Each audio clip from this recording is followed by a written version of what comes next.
मेरठ की अब ये जो कथा भूमि है, ये वैशाली मैदान जो है, जी महाराज, इस कथा के पूरे होने के बाद भी यदि कोई इस माटी पर आकर के माटी को प्रणाम कर ले तो केवल माटी के प्रणाम करने मात्र से उसके पाप धुल जाएंगे। अब यहाँ की माटी आपके भक्तों से आप भक्तों से इतनी पवित्र हो गई, यहाँ की ये धरती, क्योंकि ऐसी मूसलाधार बारिश में भी भाई खड़े होकर कथा कौन सुनता है? बताओ आज के कलयुग में तो वही सुनेगा महाराज जो प्रभु का सच्चा भगत होगा। आपके चरण धूली, अब यहाँ जो इस धूली का तिलक अपने माथे पर लगाए और जो इस माटी को प्रणाम करे, वो केवल प्रणाम करने मात्र से ही सारे पापों से मुक्त हो जाएगा। ये भक्तों की महिमा, ये भक्तों की महिमा है। वाह, सारी दुनिया देखेगी कि धन्य है यहाँ के भक्त और धन्य है आपकी श्रद्धा को हम बार बार प्रणाम करते हैं। भगवान श्री कृष्ण जब 2 दिन का कहा, अच्छा ये बताओ, जब भगवान गोपियों को कहकर गए कि मैं 2 दिन बाद आऊंगा, तो आए क्यों नहीं? क्यों नहीं आए? इसलिए नहीं आए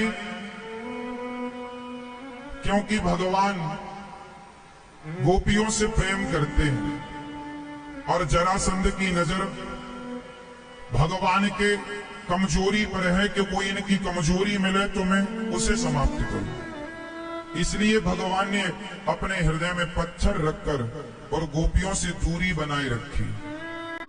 जी महाराज, ये तो है ही।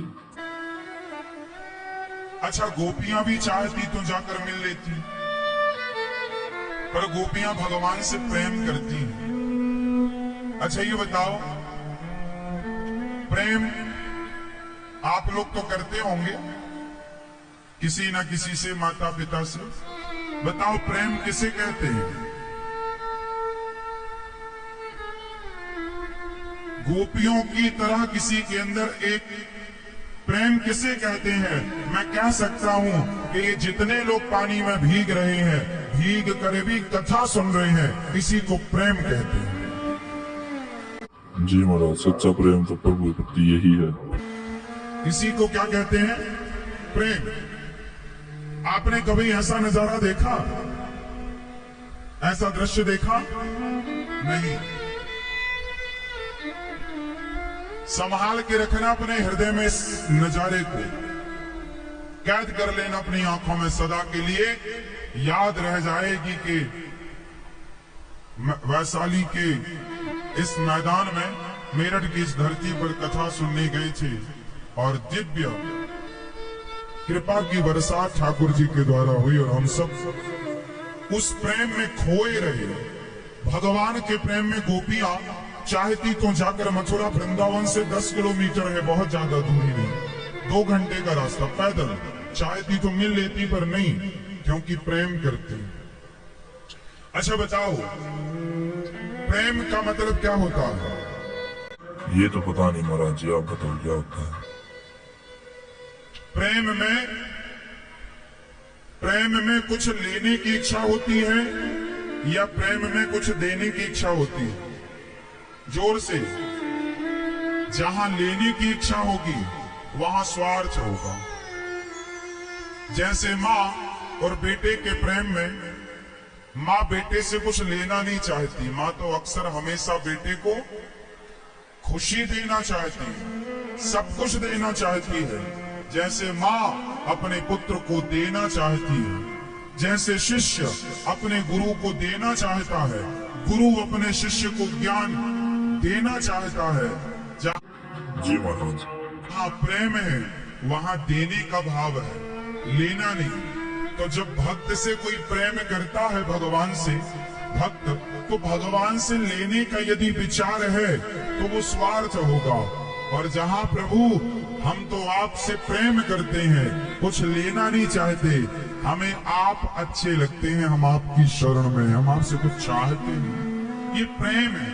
गोपियां भगवान से कुछ चाहती नहीं थी कि आप हमें ये दो, वो वस्तु नहीं। गोपियां भगवान से वस्तु नहीं, भगवान से भगवान को चाहती थी। जी महाराज ये तो है ही। मांगती थी भगवान से क्या? हे कन्हैया, आज मैं आपसे आपको मांग रही हूं। आज मैं आपसे आपको मांग रही हूं। भगवान से भगवान को मांगा गोपियों ने, और कुछ नहीं चाहा, केवल वे भगवान से सच्चा प्रेम करती थी महाराज जी। हे गोविंद, आप मिल जाओ और क्या चाहिए। भगवान देखो, जहां प्रेम है ना, वहां गोपियों की तरह स्थिति होगी। अच्छा एक बात बताओ,